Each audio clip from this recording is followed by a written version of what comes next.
A little bit complicated, so bear with me. So for this program, we want to make sure that it is equitably spread throughout the state and throughout our disadvantaged communities. So in order to do that, we do have some specific set-asides. 50% of housing, or sorry, 50% of your funding, as I mentioned, has to go towards housing, and another 50% has to go to disadvantaged communities, and that's like DAC, designated, and Cal EnviroScreen. And those don't need to be mutually exclusive. You can be both. You just want to make sure that you're hitting those targets. On top of that, we also have different project area types. So in California, we have very dense metropolitan areas, like in downtown Long Beach.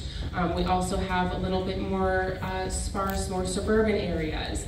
And then we also have rural areas. All three of those categories are eligible for funding, and we like to make sure that we are hitting all three of those when we fund each year.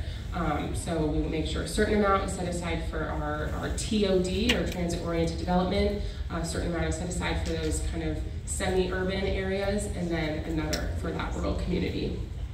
We also want to make sure that our tribal applicants have a part in this program. So there is also a set aside to make sure that at least one tribal project each round is funded.